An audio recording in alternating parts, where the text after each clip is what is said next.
ఈ వీడియో చూస్తున్న వారికి సరస్వతీదేవి ఎప్పుడు మిమ్మల్ని చల్లగా చూడాలని కోరుకుంటున్నాను.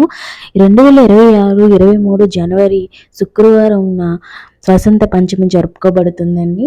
ఓం శ్రీ సరస్వతీయే నమః. జ్ఞానం మొదలయ్యే రోజు అజ్ఞానం తొలగే పండుగ, అదే వసంత పంచమి. వసంత పంచమి అంటే వసంత ఋతువు ప్రారంభం. ఈ రోజున ప్రకృతి కూడా నవ్వుతుంది. పసుపు పూలు, కొత్త మొగ్గలు, కొత్త ఆశలు కనిపిస్తాయి. అందుకే ఈరోజు పసుపు రంగు చాలా ముఖ్యమైనది. సృష్టి మొదట్లో ప్రపంచంలో శబ్దం లేదు, జ్ఞానం లేదు. అప్పుడే బ్రహ్మదేవుని మనసులో నుంచి సరస్వతీదేవి అవతరించింది. ఈ రోజున చదువు మొదలు పెడితే అది జీవితాంతం నిలుస్తుంది. అందుకే అక్షరాభ్యాసం, సంగీత సాధన, కొత్త విద్య ప్రారంభం ఈ రోజున చేస్తారు.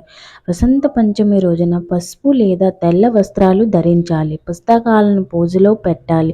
సరస్వతీదేవికి నమస్కరించాలి. కాసేపు నిశ్శబ్దంగా మన లక్ష్యాలను గురించి ఆలోచించాలి. లక్ష్మి సంపదిస్తే సరస్వతి దాన్ని నింపుతుంది. జ్ఞానం లేకుండా వచ్చినవి విజయం ఎక్కువ కాలం ఉండదు. అందుకే ముందు జ్ఞానం, తర్వాతే విజయం. ఈ వసంత పంచమి మీ జీవితంలో కొత్త ఆలోచనలు, కొత్త ఆశలు తీసుకురావాలి. సరస్వతీదేవి ఆశీర్వాదాలు ఎల్లప్పుడూ మీతోనే ఉండాలి. సరస్వతి నమస్తభ్యం వరదే కామరూపిణి విద్యారంభం కరిష్యామి సిద్ధిర్భవతమే సదా. ఈరోజు వసంత పంచమి రోజు దీన్ని ఒక్కసారి స్మరించండి.